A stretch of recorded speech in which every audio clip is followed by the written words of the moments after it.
सबसे पहले बहुत बहुत स्वागत है आप सभी को, मेरा प्यार भरा नमस्कार। अगर आप पहली बार सेशन पर जुड़े हैं तो भी सेशन को लाइक जरूर कर दें, चैनल को सब्सक्राइब कर दें, वीडियो को लाइक करके आगे भी शेयर जरूर करते रहें। तो बहुत बहुत स्वागत है आप सभी लोगों का।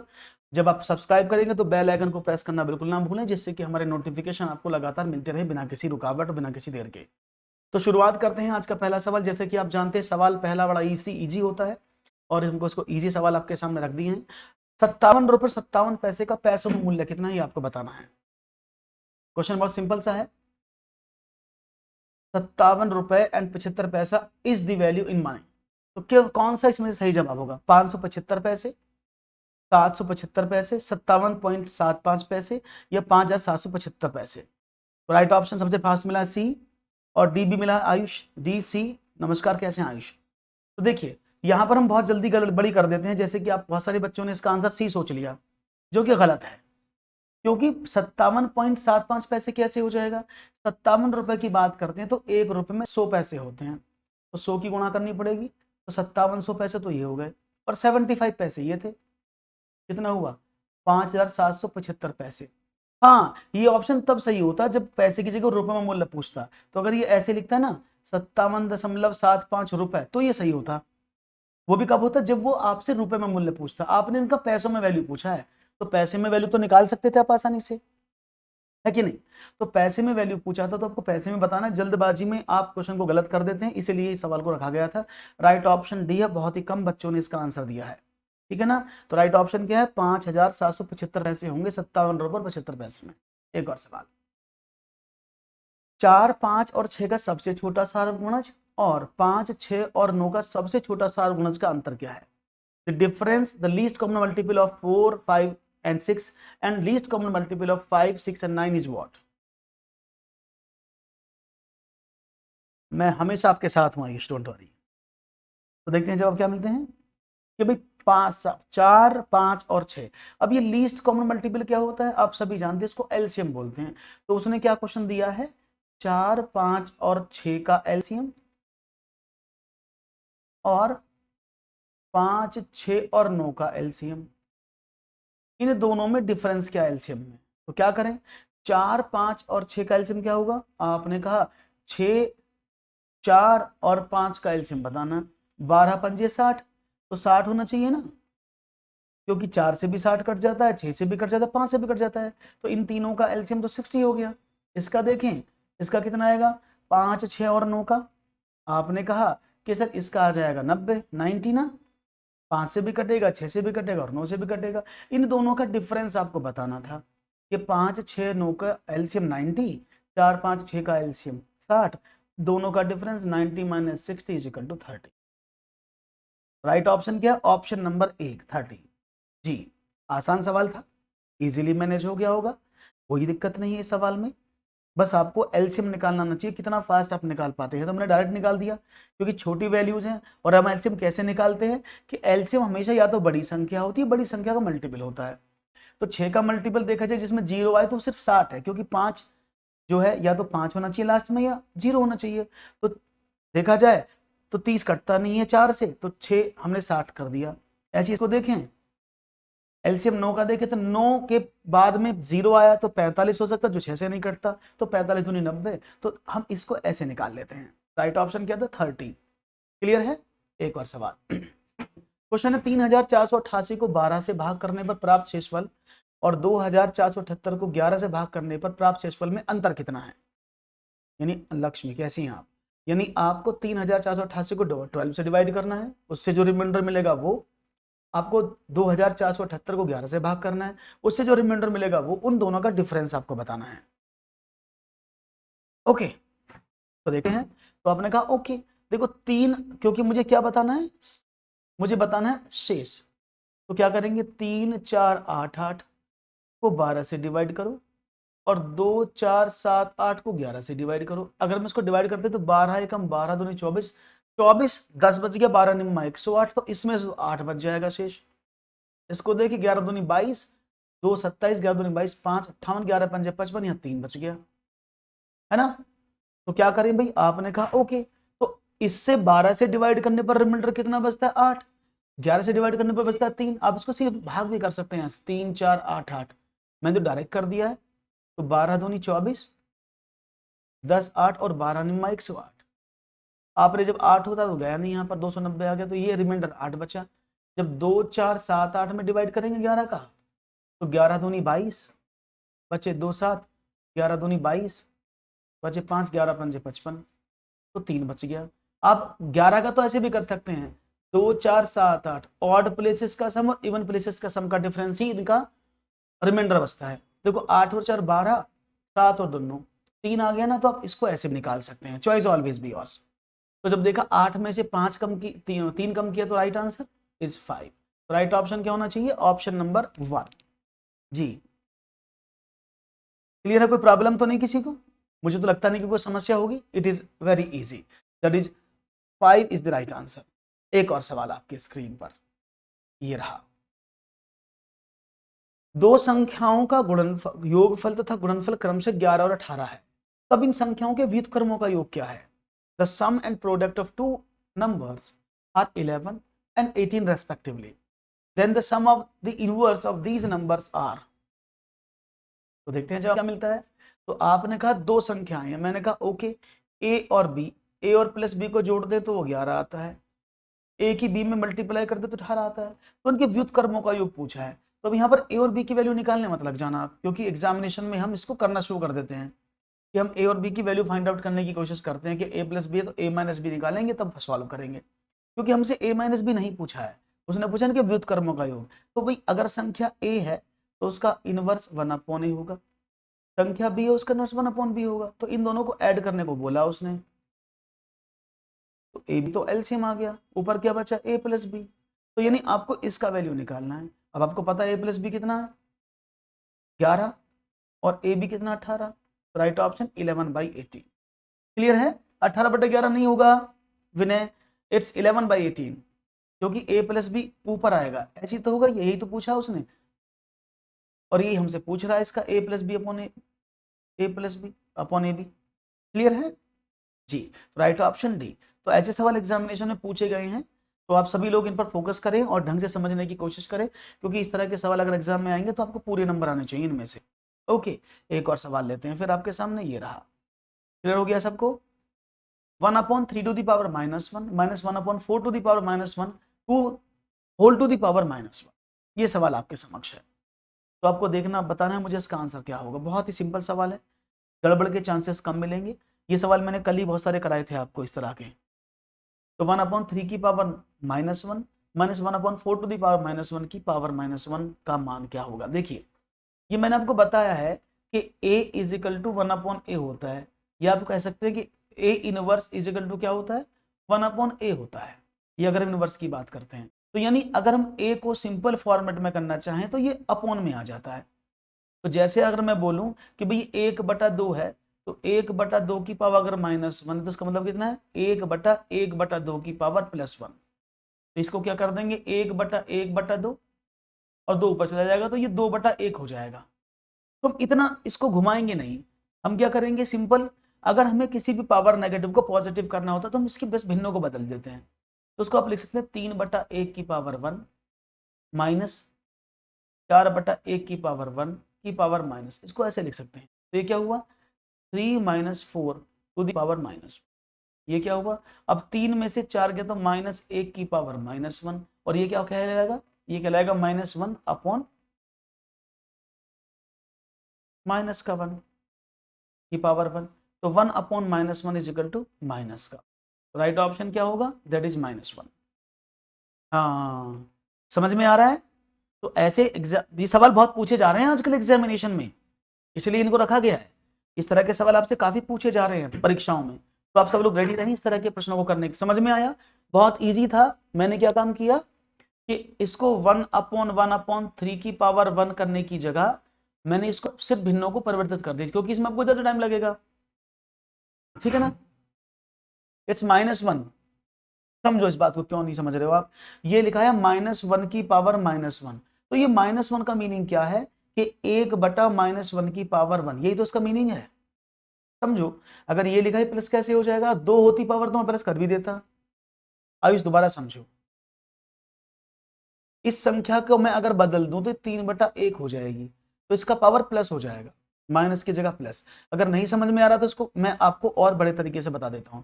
इसका मतलब क्या है, 1/3 की पावर 1। आगे वाले का मतलब कितना है, 1/4 की पावर 1, ये है इसका मतलब, और इसकी पावर -1। बात समझ में आ गई। तो जब आप इसको ओपन करेंगे तो 1/3 हो जाएगा, ये हो जाएगा 1/4, और ये ऊपर चले जाएंगे, ऐसे गुणा हो जाती है ना ऊपर। तो ये क्या बचा, 3 माइनस का 4 की पावर -1, तो ये बचा -1 की पावर -1, ये तो बचा। अब जब -1 की पावर -1 है तो इसका मीनिंग क्या है, अभी तो आपने देखा कि A inverse equal to 1/a होता है, तो ये तो पूरा a मान ले तो क्या होगा, आपने कहा 1/-1 की पावर +1 हो गई।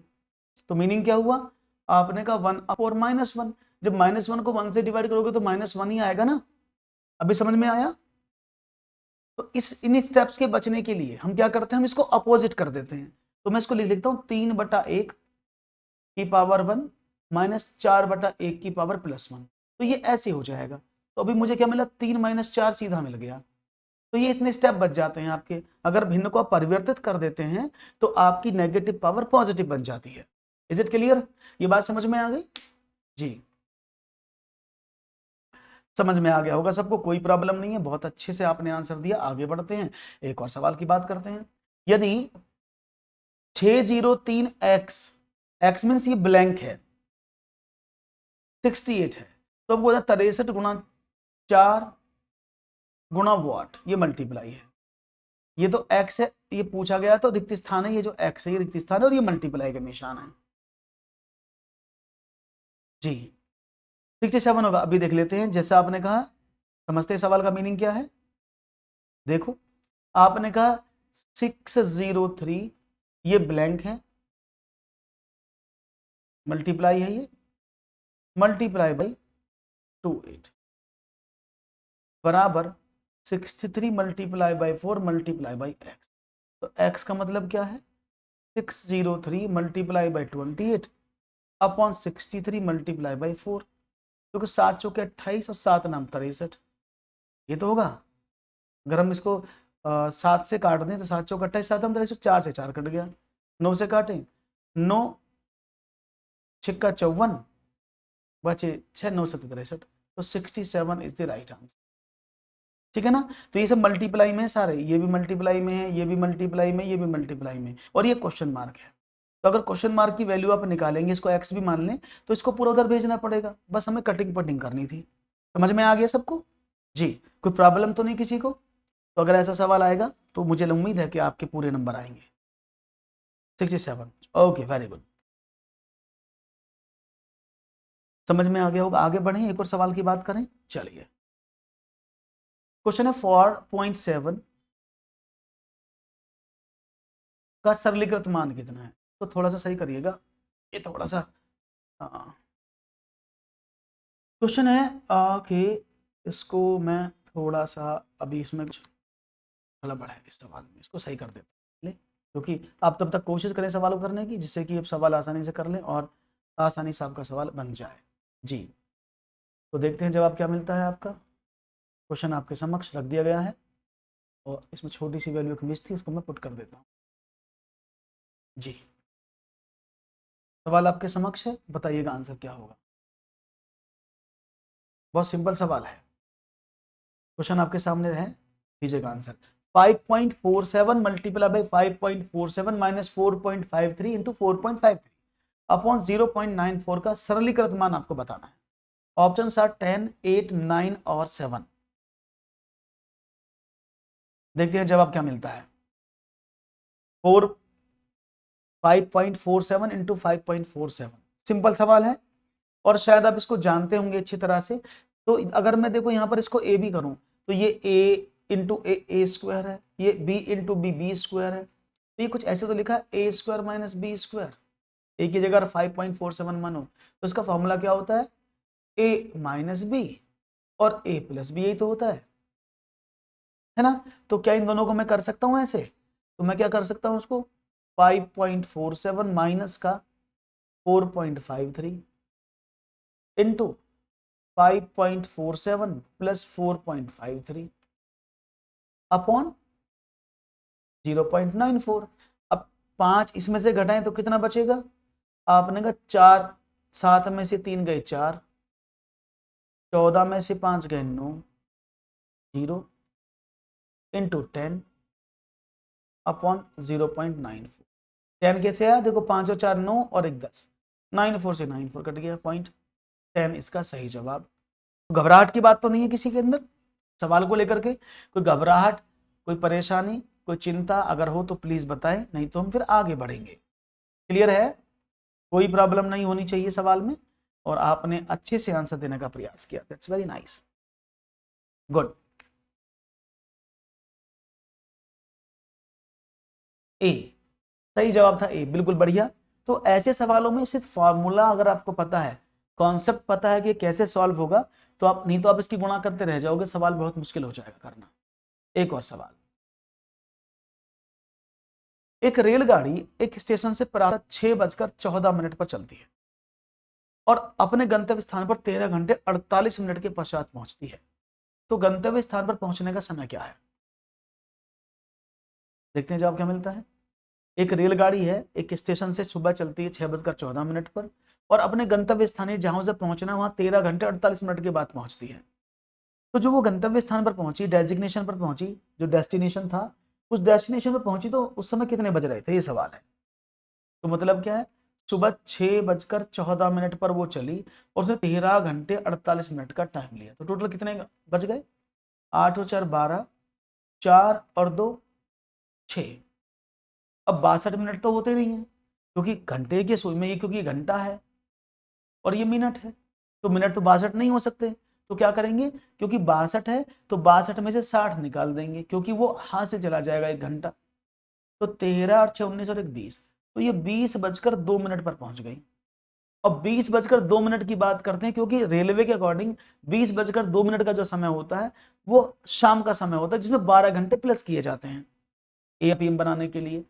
तो 20:02 में से आपने 12 घंटे कम कर दिए, तो 02 इंटू 8, तो 8:02 PM, शाम को वो 8:02 PM पर पहुंच जाएगी, दैट इज साइन 8:02 बजे। क्लियर है, कोई प्रॉब्लम। तो सिंपल आपको याद रखें, क्योंकि रेलवे का जो टाइम चलता है वो हम AM PM पढ़ते हैं, तो 12 से पहले के टाइम सारे AM होते हैं 12 तक के, 12 के बाद के PM होते हैं। रेलवे में AM PM का चक्कर नहीं होता, वहां आवर्स में समय चलता है। अगर आप 1 PM बोलते हैं तो उसका मतलब क्या है, 12 में 1 जोड़ दो 13 बजे। आप बोलते हैं कि बताओ 6 PM, तो उसका मतलब क्या है, 12 + 6 = 18, 18 बजे।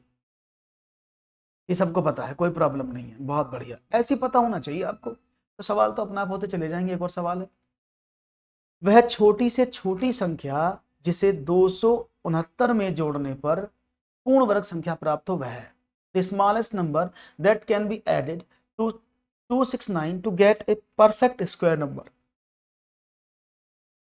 जी, क्या होगा इसका जवाब, और आपको इसका जवाब बड़ी आसानी से पता लगना चाहिए, क्योंकि आप सभी जानते हैं अगर मैं 16 का स्क्वायर करता हूं तो कितना आता है, आपने का 256। अगर मैं 17 का स्क्वायर करता हूं तो आता है 289, और ये संख्या बीच में है 269। तो उसने जोड़ने की बात की, अगर वो बोला क्या संख्या घटाई जाए तो इसमें से घटा देंगे, उसने बोला कौन सी संख्या जोड़ी है तो इसमें से घटा देंगे। तो 289 में से आप 269 कम कर देंगे तो 20 will be the right answer, यानी 20 जो है इसका सही जवाब हो जाएगा कि 20 जोड़ने पर यह संख्या पूर्ण वर्ग बन जाएगी।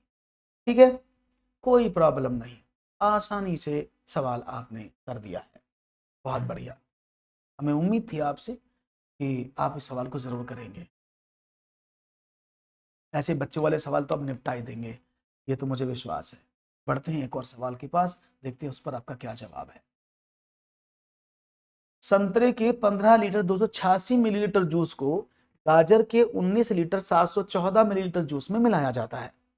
इस मिश्रण में से 12 लीटर 750 मिलीलीटर जूस प्रयोग में लाया जाता है और शेष को बोतलों में भरा जाता है, जहां प्रत्येक बोतल में 250 ml जूस आता है। बोतलों की संख्या आपको बतानी है। हाँ बिल्कुल सही कहा प्रीति, इस 17 का स्क्वायर। जी,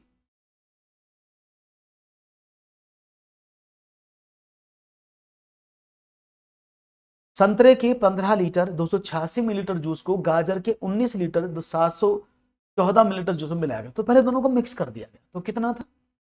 आपने कहा 15 लीटर और 286 मिलीलीटर, ये कितना था? 19 लीटर और 714 मिलीलीटर। दोनों को जोड़ दे तो कितना टोटल जूस हुआ? 6 और 4 10, 8 9 1 10, 7 6 13, 7 और 2 9 और 1 10, 9 5 14, 1 15, 1 और 1 2 और 1 3, तो 35 लीटर जूस बनाना टोटल। देखो अगर उसने बोला 786, 286 तो ये था, 714 ये था, तो टोटल कितना बना? 34 और एक 35 लीटर जूस, यानी टोटल 35 लीटर जूस था हमारे पास। उसने क्या कहा? इस मिश्रण में से 12 लीटर 750 मिलीलीटर जूस प्रयोग में ले लिया। अब इसमें से 12 लीटर और 750 मिलीलीटर निकाल लिया, तो जब यहां से दाई ली तो कितना बचा? 250। 34 में से 22 गई तो 22। तो अभी हमारे पास जो बचा हुआ मिल्क दूध है वो कितना है? वो है 22 लीटर 250 मिलीलीटर। यानी आपने क्या देखा, मेरे पास उसने बोला शेष को, शेष तो यही बचा ना 22 250, और प्रत्येक बोतल में 250 ml जूस आता है, तो 22 250 में आपने 250 का डिवाइड कर दिया, 0 से 0 कट गया। तो अब इसको देखें, 25 अट्ठे 200 और 25 निम्मा 200, तो 89 बोतल्स भर जाएंगे शेष वाले जूस। क्लियर है जी? कोई प्रॉब्लम तो नहीं है? सिंपल जोड़ना, घटाना और भाग, ये सवाल था। 3 ऑपरेशन इसमें लगे, जोड़ा था, घटाया था और डिवाइड किया था। It's not 81, it's 89।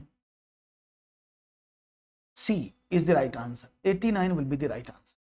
आसान सवाल है, आसानी से करते जा रहे हैं आप। बहुत अच्छी लग रहा है मुझे कि इस तरह से आप सवाल करते जा रहे हैं, क्योंकि आज हम कोशिश करेंगे कुछ पेडागोगी के बहुत सारे सवाल को कवर करने का। सी इज द राइट आंसर, बहुत बढ़िया। 3 संख्याओं का औसत 7 है, पहली 2 संख्याओं का औसत 4 है, तीसरी संख्या क्या है? The average of 3 numbers is 7 and average of the first 2 numbers is 4. What is the third number? ये आपको बताना है। तीसरा नंबर क्या होगा? 15 13 7 या 4? Average of the 3 numbers is 7 and the average of first 2 numbers is 4. What is the third number? आपने कहा बहुत बढ़िया, क्योंकि जब 3 नंबर का औसत बताया, आप सभी जानते हैं कि अगर मैं औसत की बात करता हूं तो औसत क्या होता है? कुल योग बटे कुल संख्या, यही तो होता है औसत, कुल योग बटे कुल संख्या। तो अगर मैं कुल योग की बात करूं तो कुल योग कितना हो जाएगा? आपने कहा औसत मल्टीप्लाई बाय कुल संख्या। तो उसने क्या बोला? 3 संख्याएं हैं, औसत 7 है, 7 गुणा 3 योग कितना होगा? 21। उसने कहा और पहली 2 संख्याओं का औसत 7 है, तो संख्याएं कितनी है? 2, औसत कितना है? 4, तो 4 गुणा 2 बराबर 8। तो यानी 3 संख्याओं का टोटल 21 है और 2 संख्याओं का टोटल 8 है। अगर मैं 3 संख्याओं में से 2 संख्याओं को घटा दूं तो मुझे एक संख्या मिल गई, कौन सी? 21 minus 21 minus 8 is equal to 13।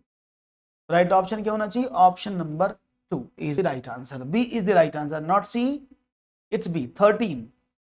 Simple सवाल है, ये सवाल आजकल पूछे जा रहे हैं, ये सारे सवाल एमपी जेट में पूछे जा चुके हैं इस तरह के। तो आप फोकस करिएगा और जानने की कोशिश करिएगा कि ऐसे सवाल आपसे पूछे जा रहे हैं तो इनके आंसर्स कैसे इजीली आप आसानी से निकाल देते हैं। Okay, one more question.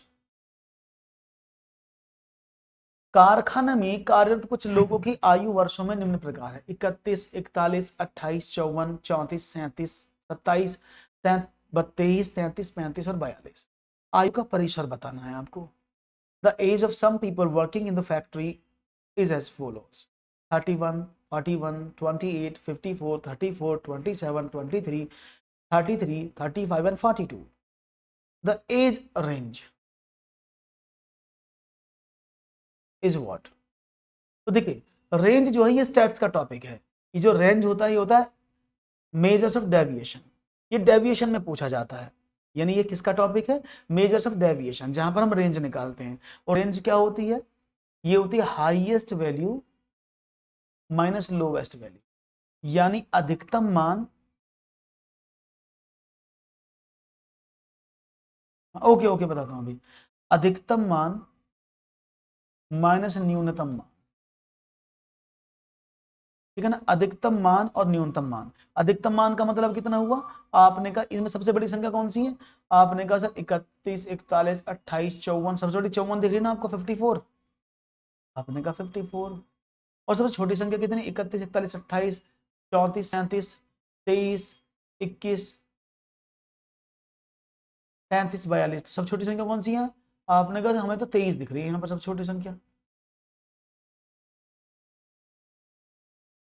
भाई सबसे हाईएस्ट संख्या कितनी है, 54, छोटी ओ 23, अच्छा मैंने 31 लिख दिया, ओके 23, 23, ओके घटा दें, 4 में से 31 तो इसका आंसर है, 4 में से 3 का 1, 2, 5 में से 2 गया 3, 31 is the right answer, 31 is the right answer. Clear है, कोई प्रॉब्लम नहीं है, समझ में आ रहा होगा, कोई प्रॉब्लम तो नहीं है। तो हम कैसे निकालते हैं रेंज, देखो आप कई बार मार्केट में जाते हो, आप जब जाते हो दुकान पर, आप बोलते हो भाई साहब जरा एक ड्रेस दिखा दो, बोलेगा जी भाई साहब ठीक है, तो सबसे पहला क्वेश्चन ये आता किस रेंज में दिखा दूं।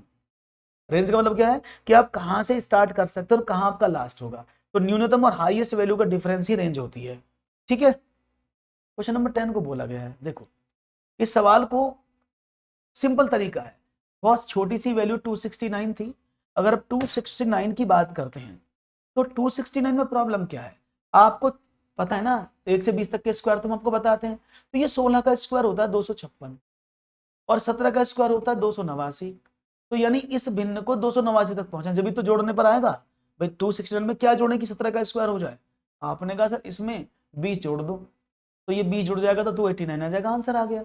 अच्छा अब दूसरे तरीके की बात कर रही हैं, तो आप इसको दूसरे तरीके से कैसे करेंगे, तो देखिए उसको करने के लिए आपको इसमें फैक्टर निकालने होंगे, जो एक और बड़ा तरीका हो जाता है ना, क्योंकि 269 को अगर आप डिवाइड करेंगे तो ये आपके ही प्रॉब्लम में प्रॉब्लम करेगा, क्योंकि ये एक अभाज्य संख्या है, दैट इज द रीजन, ठीक है ना।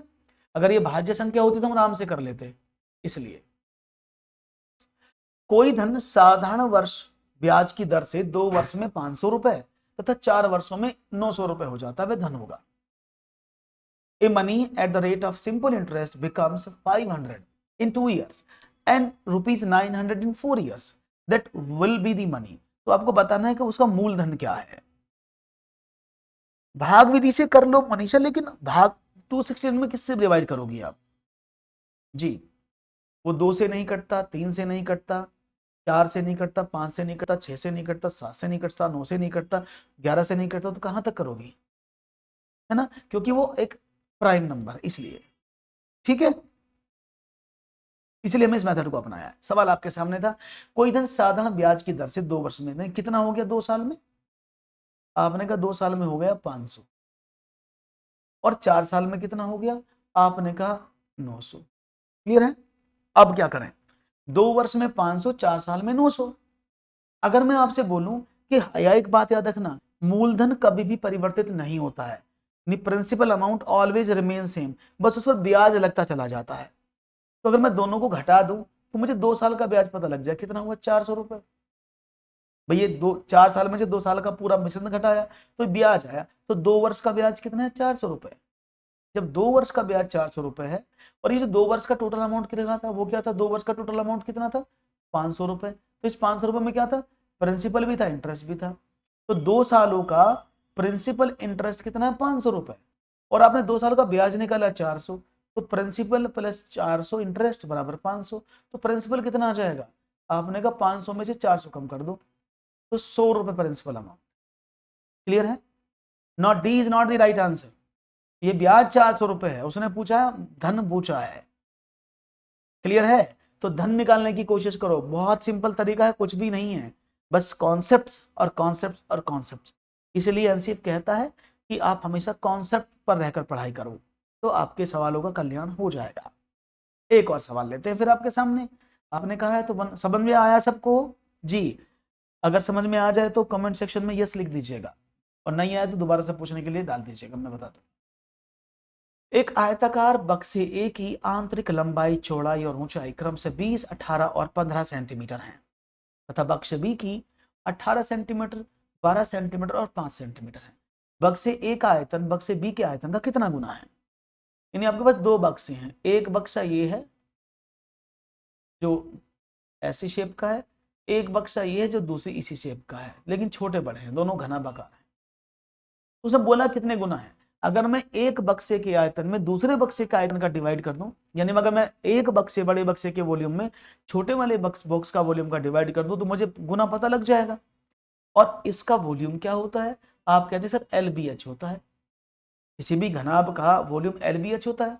आपने कहा ओके, तो अगर मैं बड़े बक्से की बात करूं, इसकी लंबाई कितनी थी, 20 मल्टीप्लाई बाई 18 मल्टीप्लाई बाई 15, और छोटे वाले बक्से की कितनी थी, आपने कहा 18, 12 और 5, ये ना। तो आपने कहा हाँ जी यही है, तो डिवाइड करें। देखो 18 से तो 18 कट गया, 18 से तो 18 डिवाइड हो गया, 5 तिया 15, 3 चौके 12 और 4 पंजे 20, तो कितना गुना है, 5 गुना। राइट ऑप्शन क्या है कि बक्सा ए का आयतन बक्से बी के आयतन से 5 गुना है। राइट ऑप्शन क्या है, इट्स 5। क्लियर है जी, तो B is the right option, not D. पूछा डी 3 गुना नहीं है, 5 गुना है।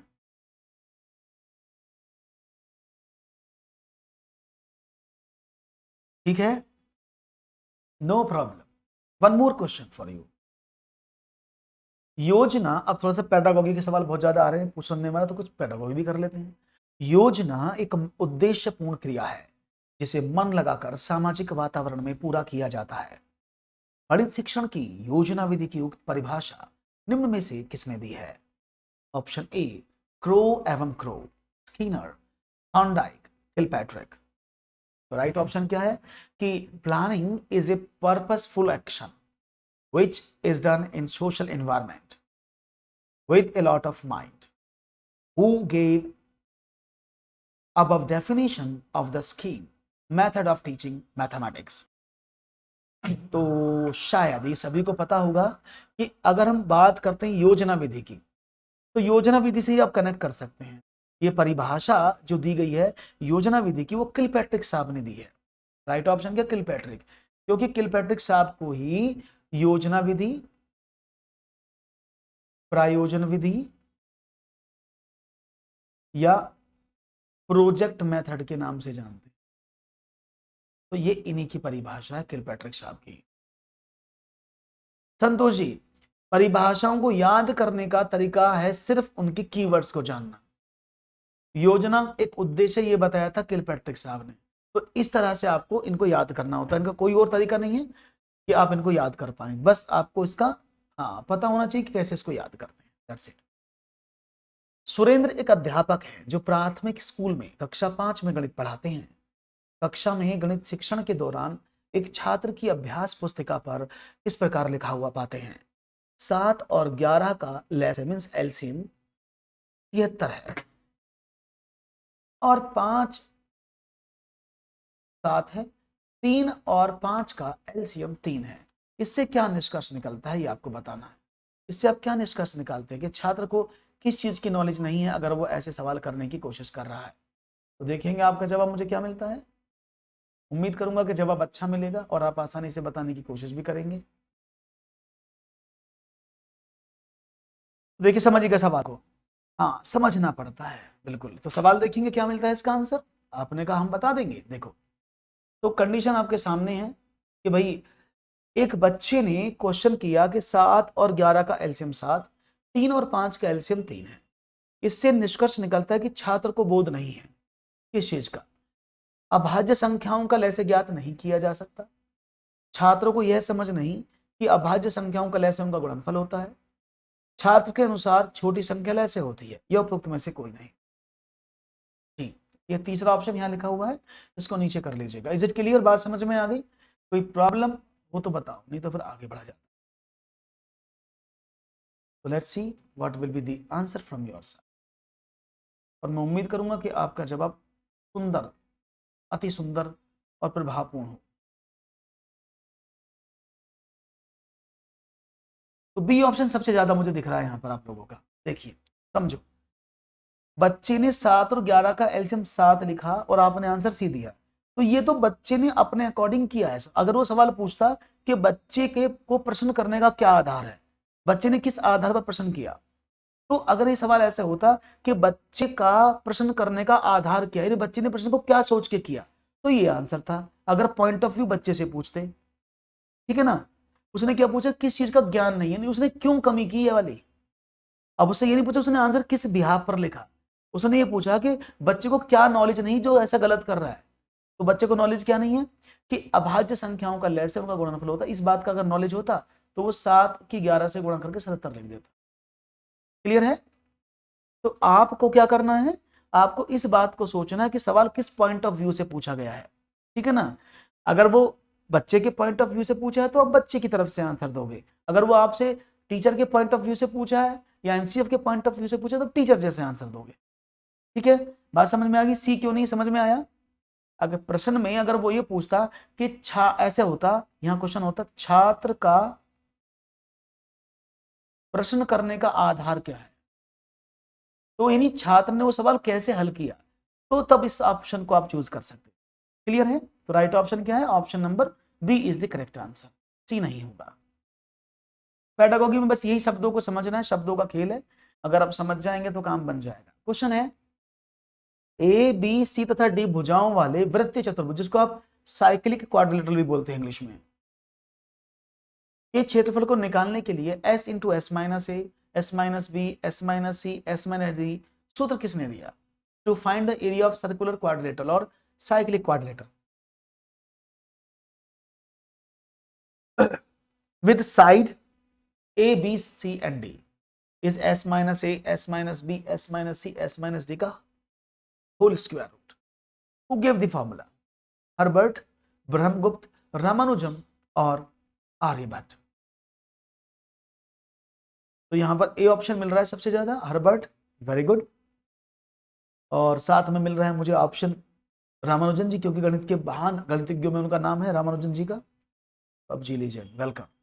तो यहां आपको बताना है आपके अकॉर्डिंग कौन सा है। देखिए पहली बात बता दें, हर्बर्ट साहब ने गणित का फॉर्मूला नहीं दिया था, उनका जो सबसे फेमस है वो क्या है, नहीं अलग है, बताता हूं, दोनों इसकी डिटेल्स बताता हूं।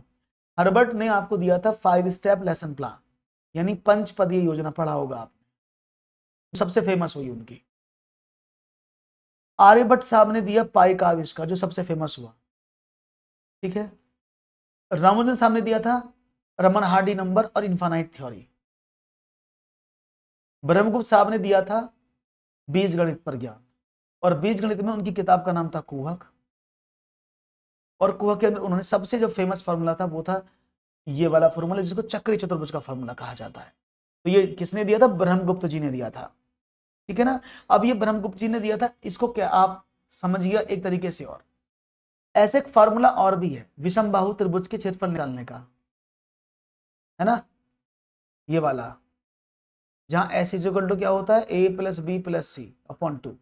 ये फॉर्मूला होता है विषम बाहु त्रिभुज का क्षेत्रफल निकालने का, जिसको बोला जाता है हिरॉन्स फार्मूला। इसको हिरॉन्स फार्मूला बोला जाता है ना, तो ये हिरॉन्स फार्मूला था। तो हिरॉन्स फार्मूले को ही डेवलप करके, यानी उसको इंप्लीमेंट किया उन्होंने, उसी फार्मूले को इंप्लीमेंट करके उन्होंने नया फार्मूला डेवलप कर दिया, S minus A, S minus B, S minus C और एस माइनस डी। क्लियर है? जहां पर ए बी सी डी चारों भुजाएं हैं और एस क्या है, उसका अर्ध परिमाप है, ठीक है। और ये साइक्लिक क्वाड्रेटर होता कैसे है, किसी भी वृत्त के अंदर जब कोई चतुर्भुज बनाया जाता है ऐसा वाला, तो उस चतुर्भुज को ही साइक्लिक क्वाड्रिलेटरल या फिर वृत्तीय चतुर्भुज या फिर चक्रीय चतुर्भुज कहा जाता है। और इसमें ए बी सी और डी ये चारों भुजाएं होती है, तो उसका फॉर्मूला ब्रह्मगुप्त जी ने दिया था। अभी समझ में आएगा, भूलेंगे तो नहीं। ये हिरॉन्स फॉर्मूला है। हिरॉन्स फॉर्मूले को हिरॉन्स फॉर्मूला ट्रायंगल के लिए था, है ना, जिसमें 3 भुजाएं थी, लेकिन इन साहब ने उस फॉर्मूले को डेवलप किया और उन्हें 4 भुजाओं की जगह इसमें डी और जोड़ दिया, ये वाला, ठीक है ना, उसको प्रूफ करके बताया। तो that is given by Brahmagupta. Is it clear? कोई प्रॉब्लम तो नहीं है? तो ये गणितज्ञ के बारे में आपको पता होना चाहिए, कई बार पूछ लेता है फॉर्मूला किसने दिया, तो you must aware about the answer. एक और सवाल, कक्षा 4 के अधिकतर विद्यार्थी सोचते हैं कि दो संख्याओं के गणन से प्राप्त संख्या सदैव दोनों संख्याओं से बड़ी होती है। आप यह कैसे प्रदर्शित करेंगे कि सदैव सत्य नहीं होता? हमेशा कक्षा 4 के बच्चे ये सोचते हैं कि दो संख्याओं की गणन से प्राप्त संख्या सदैव दोनों संख्याओं से बड़ी होती है। तो आप ये कैसे प्रदर्शित करेंगे कि ये सत्य नहीं होता, हमेशा ये गलत भी होता है? तो आप मुझे इसका आंसर बताने की कोशिश करेंगे। तब तक पढ़ लो सवाल को, क्योंकि मुझे इसमें कुछ आपको बताना पड़ेगा, तभी बात बनेगी, नहीं तो आप नहीं कर पाएंगे। ओके जी, सवाल आपके समक्ष है, मैं इसको आगे वाले पेज पर आपको समझाने की कोशिश करूंगा, जिससे कि आप आसानी से हाँ इसको समझ जाएं और आसानी से सवाल को कर लें, ठीक है ना जी।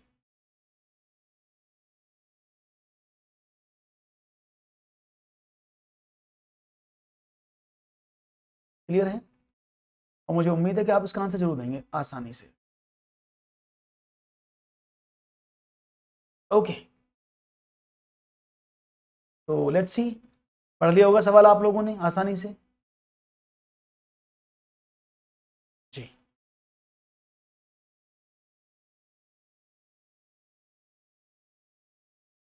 आगे समझ में नहीं आया? अभी आ रहा है, देखो समझो। किसी संख्या के बराबर बार बार योग के द्वारा प्रदर्शित करके, कि एक संख्याओं को बार बार जोड़ के दिखाओगे, दो दशमलव संख्याओं के गुणन की कलन विधि का प्रयोग करके, अभी करूंगा शिवानी, ग्रिड पेपर पर दो दशमलव संख्याओं के गुणन को प्रदर्शित करके, या एक पूर्ण संख्या और एक भिन्न के गुणन की कलन विधि को संख्या रेखा पर प्रदर्शित करके।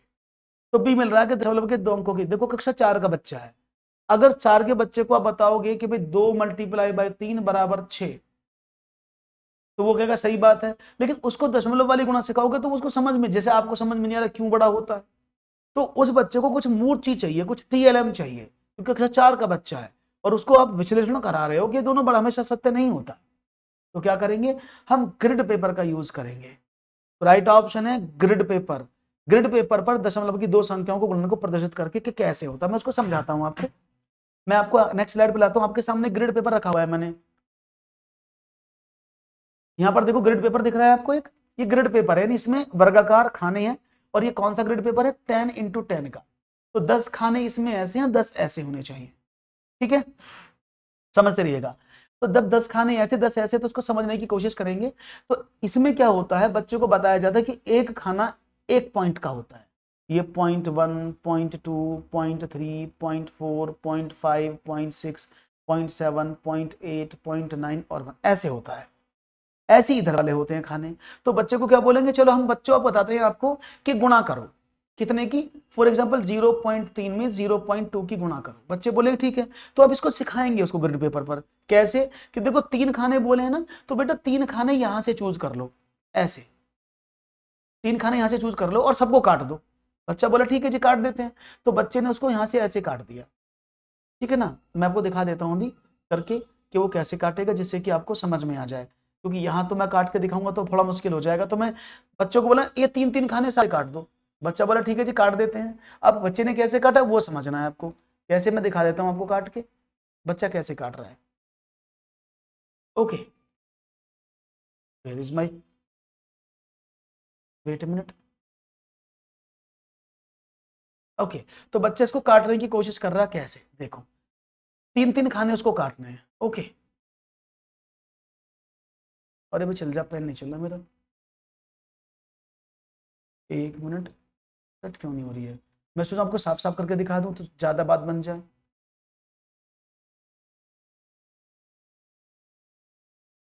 एक मिनट रुकिएगा, थोड़ा सा मुझे दिखाना पड़ेगा, जिससे कि आपको आसानी से समझ में आ जाए, विजिबल नहीं होगा। तो बच्चे ने 3-3 खाने काटने शुरू करे, यहाँ से दिख रहा है सबको, ऐसे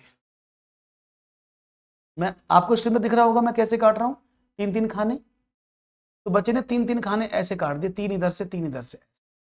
विजिबल है सबको, एक बार यस कर देंगे अगर विजिबल है तो, दैट्स वेरी गुड।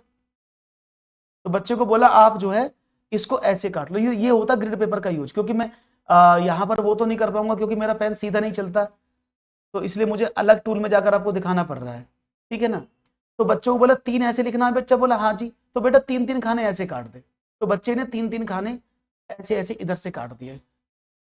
यहाँ तक कोई दिक्कत नहीं होनी चाहिए किसी को भी, और मुझे उम्मीद है कि दिक्कत नहीं होगी, ठीक है ना। तो बोले ठीक है, बच्चे ने काट दिए 3-3 खाने ऐसे यहाँ से, तो तीनों खाने पूरे पूरे बच्चे ने काट दिए। ओके, समझ में आ गई बात जी। तो पूरे खाने 3-3 काट दिए, बच्चे को बोला ओके बताओ, क्योंकि ये आपको समझना जरूरी है, क्योंकि इसके बिना समझे आपकी बात नहीं बनेगी, ठीक है ना, क्योंकि इसको नहीं समझोगे तो आप सवाल नहीं समझ पाओगे। तो बच्चे ने क्या देखा, बच्चे ने खाने काट दिए 3-3 ऐसे, सबको दिख रहे हैं, आपने कहा ओके। तो बच्चे ने जब ये खाने काटे तो बच्चे को बोला आपने, क्योंकि इसमें एक पॉइंट था तो अपने एक एक बार काट दिया। बच्चा बोला ठीक है। अच्छा इधर दो ले लो, बच्चा बोला ठीक है। इधर 2 खाने काट दो, बच्चा बोला ठीक, 2-2 भी काट देंगे, हमें क्या दिक्कत पड़ रही है। तो बच्चे ने 2-2 खाने काट दिए। कैसे, अब मैं इसको पेन से ही दिखा देता हूं अब तो उसने बोला एक खाना यहां से काट दिया साहब, एक खाना ऐसे काट दिया साहब, 2-2 खाने काटने उसको, सिर्फ 2-2। ठीक है, दिख रहा है ना आपको, ऐसे। तो बच्चे ने 2-2 खाने ऐसे काट दिया इधर से। दूसरी साइड से। अब टीचर का रोल आता है यहां पर, तो बोले देखो बेटा आपने ग्रिड पेपर यूज कर लिया, बोला हाँ जी। अब मुझे बताओ ये जो खाने आपने सिंगल पॉइंट वाले लिए कितनी बार कट रहे थे, बोला जी 1 बार। ऐसे कितने खाने जो जो इंटरसेक्ट दोनों की तरफ से कट रहे हैं, बोला जी 1 2 3 4 5 6, 6 खाने ऐसे कट रहे हैं, बोला ठीक है। अच्छा मुझे एक बार बताओ ये भी 6 खाने कट रहे हैं, ये कितनी बार कट रहे हैं, बोला जी 2 बार। जब आप 1 बार काट रहे थे तो 0.3 की गुणा थी, अब ये खाना 2 बार कट गया तो छोटा होगा कि बड़ा, आप बताओ। अगर जब आप पहले काट रहे थे तो एक एक बार कट रहा था, लेकिन जैसे जहां दोनों ने मिले 6 खाने, वो तो 2-2 बार कट गए, तो छोटा हो गया ना वैल्यू, बोले हाँ जी। तो इसीलिए वो आप इस ग्रिड पेपर की हेल्प से बच्चों को शो कर सकते हैं कि ये जो तरीका है ये ग्रिड पेपर, और ग्रिड पेपर ऐसे ही पढ़ाया जाता है। शायद हो सकता है आपने पहली बार देखा हो ग्रिड पेपर मैं कैसे बता रहा हूं, तो ग्रिड पेपर को समझाने का यही तरीका है और बच्चों को अब ऐसे ही समझाते हैं। तो ग्रिड पेपर कहाँ यूज होता है, 2 संकल्पनाओं को तुलना करने के लिए, बच्चों को दशमलव की संख्याओं पे सिद्ध करने के लिए कि दशमलव संख्या कैसे पढ़ सकते हैं। That is the way. Is it clear now? आप तो नहीं भूलेंगे ग्रिड पेपर क्या है? Very good. आगे बढ़ते हैं और एक सवाल की बात करते हैं। आप एक गणित के अध्यापक हैं तथा कक्षा 3 में गणित पढ़ा रहे हैं। आपने शाम पट पर किताब रखकर उसके चारों ओर लाइन खींच दी। अब आपको बताना है तो लाइन खींचने के बाद कौन सी बात बनी। जी, आपने एक लाइन खींच दी,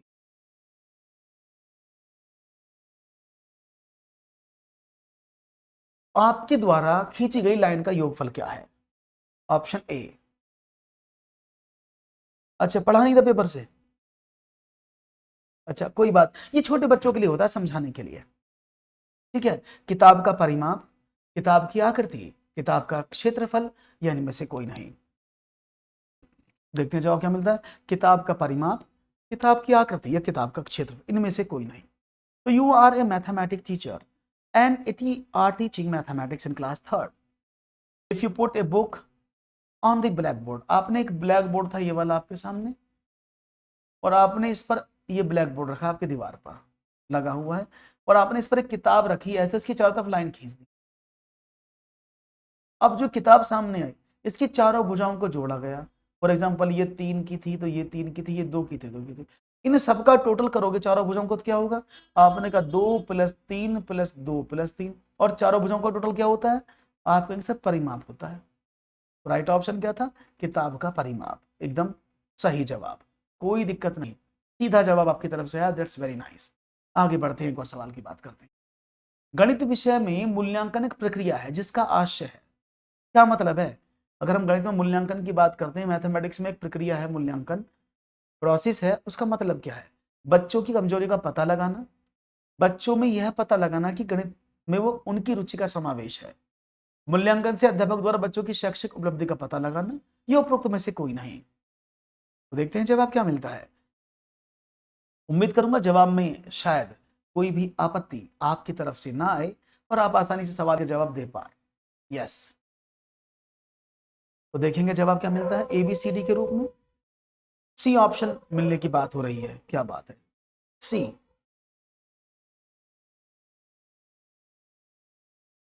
सी, सब लोग सी आंसर देने की कोशिश कर रहे हैं। देख लेते हैं। देखो, अगर हम पहले ऑप्शन की बात करते हैं, बच्चों की कमजोरी का पता लगाना, तो जब भी बच्चे की कमजोरी का पता लगाया जाता है तो वो मूल्यांकन से नहीं लगाया जाता, वो निदानात्मक परीक्षण से लगाया जाता है। किससे लगाया जाता है? डायग्नोस्टिक टेस्ट से, है ना। बच्चे की रुचि का समावेश है कि नहीं, ये भी निदानात्मक से पता लगाया जाता है कि बच्चा का इंटरेस्ट क्यों नहीं है उसमें, उसको ढूंढो, कमी को ढूंढो। मूल्यांकन एक प्रक्रिया है जिसको उपलब्धि परीक्षण भी कहते हैं। क्या बोलते हैं? उपलब्धि परीक्षण, याद रखिएगा, इसको उपलब्धि परीक्षण भी कहा जाता है। तो उपलब्धि परीक्षण का मीनिंग क्या होता है कि उस बच्चे ने कितना सीखा और कितना सीखने के बाद वो किस उपलब्धि को प्राप्त किया, ठीक है ना। तो मूल्यांकन से अध्यापक द्वारा बच्चे की शैक्षिक उपलब्धि का पता लगाया जाता है कि उसने कितनी उपलब्धि प्राप्त की, फर्स्ट आया, सेकंड आया, थर्ड आया, फेल हो गया, ये सब उपलब्धियां हैं उसकी। उपरोक्त में से कोई नहीं तो है ही नहीं जब आंसर आपको मिल गया। तो मूल्यांकन का बेसिक उद्देश्य क्या है, बेसिक मोटो क्या है कि बालक के व्यवहार में अधिगम पर के आधार पर हुए परिवर्तन ही मूल्यांकन है जी। प्रायिकता वाली क्लास वो तो आपको प्लस पर मिलेगी, बताऊंगा अभी लीजिए पबजी वो बताता हूं। तो मूल्यांकन का मतलब क्या है, अधिगम के आधार पर बालक के व्यवहार में हुए परिवर्तन ही मूल्यांकन है।